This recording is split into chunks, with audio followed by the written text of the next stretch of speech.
yung mga may bubuhatin dyan mga kababayan, mga kaibigan. Meron tayong boom truck dito. Boom truck. Yan ang mga kaibigan. Pambuhat ng mga mabibigat. PMDM lang kayo dito mga kaibigan, kababayan. Boom truck mga kaibigan.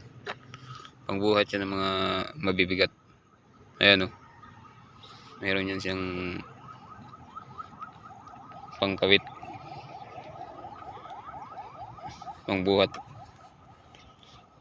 Sabitan ng mga bagay na gusto natin buhatin.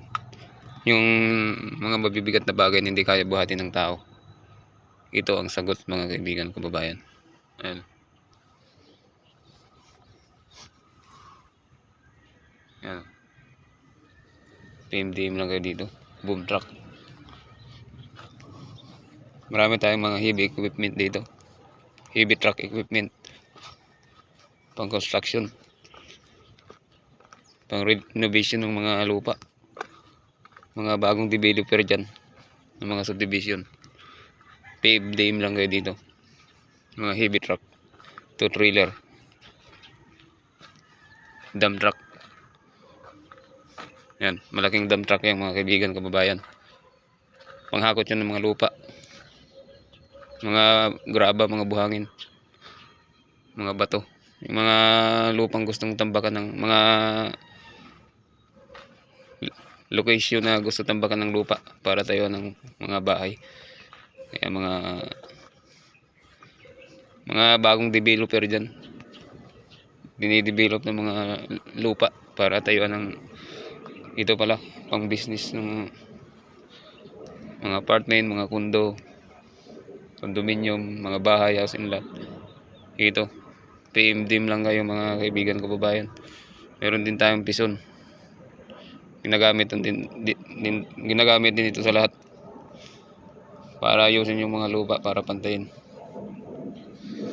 Yan mga kaibigan, kababayan. PMDM lang kayo dito. Meron tayong mga heavy equipment dito. Isa na itong trailer na napakahaba. Ilang ang gulong dito mga kaibigan? 4, 8, 12. 12 na dito pa lang sa ulihan, no? 12. Ito pa sa unahan. Haba mga kaibigan ng truck na to. 12, 16, 20, 22. Wheeler mga kaibigan. 22 yung dalawang gulong sa unahan, sa may ulo. Sa haba nito mga kaibigan. Ito kinakarga dito yung mga pison, bulldozer sa trailer na to. Kung saan dadalhin, kung saan kagawa, ito yung magdadala. PMDM lang kayo mga kaibigan, kababayan. Yung mga bagong developer dyan na mga lupain, yung mga magtatayo ng mga subdivision, tulad nila mag-asawang Senator Manny Villar at Ma'am Cynthia Villar, yung mga nagtatayo ng mga subdivision. Dito tayo sa PMDM lang kayo dito sa construction site na to. Maganda ang serbisyo nito. Tapat sa tungkulin. Kaya magandang umaga, magandang araw sa ating lahat. God bless.